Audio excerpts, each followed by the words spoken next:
आज आप जो थाने के बाहर आई हैं, क्या मामला है?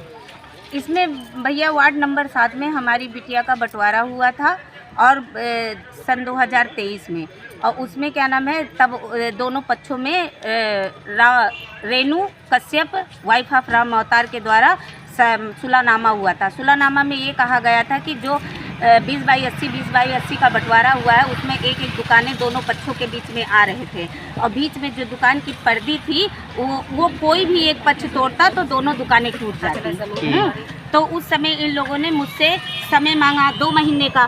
2 महीने छोड़िए 2 साल तक उसमें एक सुनार दुकान कर रहे थे, वो अभी खाली नहीं कर पाए 2 साल तक। और अब जब खाली किए हैं, जब उनको ज़रूरत लगी तुड़वाने को, तो वो बिना सूचित किए, बिना जानकारी किए वो दुकान, बिटिया का दुकान भी धराशायी कर दिए, जिसमें सामान भरा हुआ था वो सामान सारा चोरी हो गया।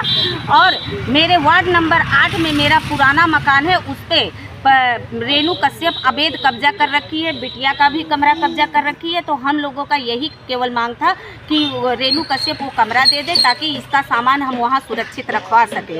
हाँ, वो आज दोनों पक्षों को पुलिस थाने में बुलाया गया। एक पक्ष धमकी देके चला गया, मैं आवेदन भी दी उस पर। सूत्रों से मिली जानकारी, पुलिस भी वहाँ मौके पर पहुँची थी।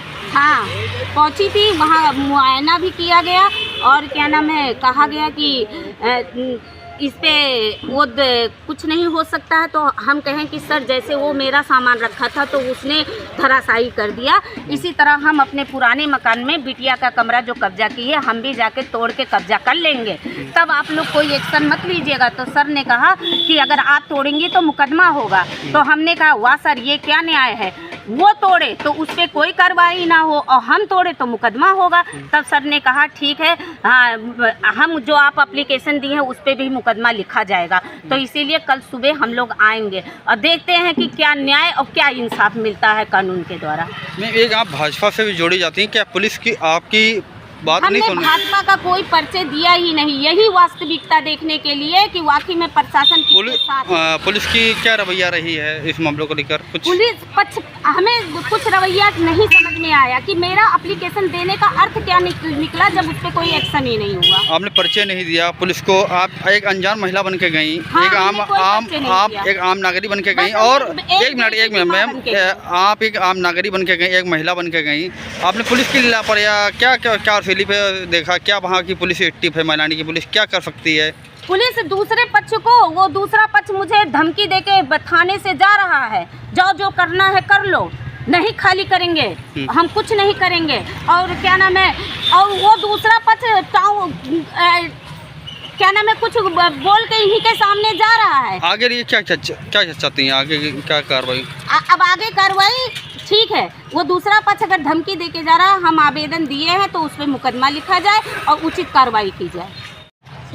अच्छा, क्या बात है, क्या कैसे आप थाने को आई हैं? भैया वो मेरी दुकान थी, वो तोड़ दी उन्होंने, और मगर हमने यहाँ पे थाने में एप्लीकेशन दिया थी और यहाँ पे इन्होंने कोई कार्रवाई नहीं की मेरे साथ। और दूसरी पार्टी को भी बुलाया गया तो उसकी तरफ से ये लोग बोल रहे हैं, और हम ये चाहते हैं कि हमारी वहाँ पे कुछ ना पड़ती होती हो। हमारा जो आप जब आप थाने आई एप्लीकेशन लेके, पुलिस ने आपसे क्या बोला उस टाइम? ये बोला कि हम आ रहे हैं वहाँ पे, तो वहाँ पे वो लोग मुआयना करके देख गए हैं। हाँ। फिर उन्होंने कहा कि दोनों पार्टी थाने में आओ, फिर हम लोग दोनों लोग थाने में बैठे रहे आके। यहाँ का जो इंस्पेक्टर है, जो SHO है, उन्होंने क्या बोला यहाँ पर?